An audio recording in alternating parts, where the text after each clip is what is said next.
Halo semuanya, salam sejahtera bagi kita semua. Sebelumnya, perkenalkan nama saya Nicholas Ranjunatan dengan NIM 2134303 dari Prodi Informatika Universitas Negeri Padang.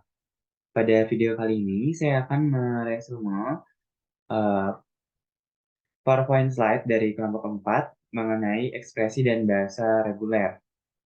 Dan video ini dibuat dengan tujuan untuk memenuhi tugas dari mata kuliah teori bahasa dan otomata yang diampu oleh Bapak I. Permana STMT. Nah, ekspresi reguler ini dapat dilihat sebagai notasi lain untuk NFA. Lalu, ekspresi reguler menyediakan cara deklaratif untuk menentukan string yang dapat diterima. Lalu, ekspresi reguler juga menentukan bahasa, misalnya ekspresi 01 bintang ditambah 10 bintang mewakili bahasa yang berisi semua string yang dimulai dengan 0 yang diikuti dengan 1 atau 1 yang diikuti oleh 0. Lalu di bagian sini, bagian yang pentingnya adalah operasi-operasi dalam ekspresi reguler. Yang pertama ada union, yaitu himpunan dari string yang ada di dalam dua buah bahasa. Misalkan L adalah himpunan ini, dan M adalah himpunan ini, maka union dari kedua bahasa tersebut adalah ini, yaitu gabungan eh, himpunan string yang ada dalam bahasa L dan juga bahasa M. Lalu yang kedua adalah concatenation, yaitu dari bahasa L dan M merupakan himpunan dari string yang dibentuk dengan mengambil string dalam L dan merangkainya dengan string dalam M. Notasi menggunakan dot, yaitu misalnya ada L itu himpunan dengan anggota 001, 10, dan 111, dan M dengan himpunan E dan 001, maka LM-nya itu adalah 001, 10, 111, lalu himpunan yang setelah kita menuliskan himpunan L, kita akan merangkainya dengan himpunan M, seperti 001 dengan epsilon, 10 dengan 001, 111 dengan 001. Lalu yang ketiga ada closure atau star atau clean closure dari bahasa L, yaitu dinotasikan sebagai L bintang yang menyatakan himpunan dari string-string yang dapat dibentuk dengan mengambil sejumlah string dari L yang mungkin dengan pengulangan dan merangkai semua string tersebut. Contohnya misalnya ada L dengan himpunan yang beranggotakan 01, maka L bintang adalah semua string dari para 0 dan para 1. Eh, Lalu dari misalkan L-nya itu adalah himpunan dengan anggota 0,1, 0 dan 11, maka 011 lalu juga 11, 110 adalah elemen dari L closure. Tapi 01, 011, dan 101 bukan elemen dari L closure. Secara lebih formal, L closure adalah union tak berhingga yang dimana L0 adalah epsilon, L1 adalah L, dan Li untuk I lebih besar sama dengan 1 adalah LL sampai L, yaitu serangkaian dari I salinan dari L. Lalu di sini juga eh, beberapa hal penting, misalnya L adalah 0 dan 11, maka L0 adalah epsilon, yang tidak bergantung pada bahasa L, lalu L1 adalah L yang menyatakan pembinaan satu string dari L, lalu L2 itu misalkan ini, maka kita akan mengambil dua string dalam L yang dapat diulang sampai terdapat 4 string. Di L3 merupakan himpunan string yang dapat dibentuk dengan membuat 3 pilihan dari dua string dalam L. Seperti ini. Maksud dari L3, L2, dan L1 ini adalah eh, anggotanya maksud saya berasal dari ini, dari yang di atas ini, L sama dengan himpunan 0 dan 11. Lalu di bagian sini eh, kita di kita mengetahui bahwa untuk menghitung L closure kita harus menghitung LI untuk setiap I dan mengambil semua union dari bahasa-bahasa ini. LI sendiri memiliki dua I anggota dan setiap LI itu berhingga, maka union dari sejumlah tak berhingga LI umumnya merupakan bahasa yang tak terhingga. Lalu theta closure adalah himpunan dengan beranggotakan epsilon dan juga theta 0 itu juga himpunan yang beranggotakan epsilon. Di bagian sini, ekspresi reguler terdiri dari konstanta, variabel-variabel menyatakan bahasa, dan operator union, dot, dan star. Ekspresi reguler dapat dinyatakan secara rekursif.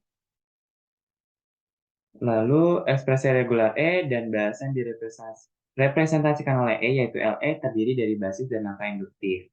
Basis ini ada 3 bagian. Yang pertama, konstanta epsilon dan theta merupakan ekspresi reguler yang berturut-turut menyatakan bahasa himpunan epsilon dan theta bahwa L epsilon sama dengan himpunan beranggotakan epsilon dan L theta adalah theta. Jika A adalah simbol, maka adalah ekspresi reguler. Ekspresi ini menyatakan bahasa himpunan beranggotakan A bahwa LA adalah himpunan beranggotakan A. Sebuah variabel biasanya cetak tebal dan miring seperti L, seperti ini, yang merepresentasikan suatu bahasa. Induksi. Nah, induksi ini, langkah induktif terdiri dari 4 langkah. Eh, Jika E dan F adalah ekspresi reguler, maka E tambah F adalah ekspresi reguler yang menyatakan union. Bahwa LE tambah F adalah LE, ini LF. Jika E dan F adalah ekspresi reguler, maka EF adalah ekspresi reguler yang menyatakan perangkaian dari LE dan LF. Bahwa LEF adalah LE titik LF, LE dot LF. Lalu simbol dot bisa digunakan atau tidak untuk menotasikan operator perangkaian baik dalam bahasa atau dalam ekspresi reguler. Contoh 0.1 atau 0.1 ekspresi reguler yang sama dengan 0.1 yang merepresentasikan bahasa 0.1. Lalu jika E adalah sebuah ekspresi reguler, maka E closure adalah ekspresi reguler yang menyatakan closure dari LE. Bahwa L dari LE closure adalah LE closure. Jika E adalah ekspresi reguler, maka E yaitu E dengan tanda kurung merupakan ekspresi reguler yang menyatakan bahasa yang sama dengan E, bahwa LE sama dengan LE. Lalu urutan prioritas operator dalam ekspresi reguler yaitu adalah operator star, yang kedua adalah operator dot atau concatenation yang bersifat asosiatif sehingga 012 dapat dikelompokkan menjadi dalam kurung 012. Lalu operator plus atau union yang bersifat asosiatif, contohnya ekspresi O1 closure ditambah 1 dikelompokkan menjadi O 1 closure tambah 1. Di sini finite automata dan ekspresi reguler. Sebuah ekspresi reguler dapat merepresentasikan sebuah bahasa yang diterima oleh infinite automata. Lalu skema pembuktian ekuivalensi notasi-notasi untuk bahasa reguler. Misalkan X dan Y adalah not dalam gambar di samping, maka X dari not X ke Y dapat dibuktikan bahwa setiap bahasa yang didefinisikan oleh kelas X juga didefinisikan oleh kelas Y. Dan ekspresi reguler, teorema satunya, jika L sama dengan LA untuk suatu dfa A, maka terdapat ekspresi reguler R sedemikian rupa sehingga L sama dengan LR. Lalu di contoh ini kita dapat melihat ringkasan bahwa bahasa tersebut terdiri dari para nol dan para satu dan sedikitnya satu nol. Lalu selanjutnya konversi DFL ke ekspresi reguler dengan mengeliminasi state. Di sini kita diberikan contoh bagaimana cara membuat konversi DFL ke ekspresi reguler dengan mengeliminasi state.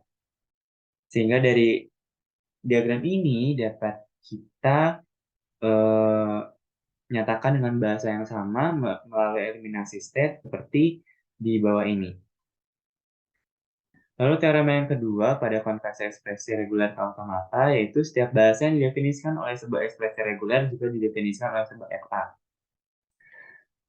Ya, contoh di sini akan menjawab dari teorema tadi. Sekian resume dari PPT kelompok 4 yaitu mengenai bahasa reguler dan ekspresinya. Saya mohon maaf bila ada tutur kata saya yang salah dalam presentasi ini. Saya mohon pamit undur diri. Terima kasih.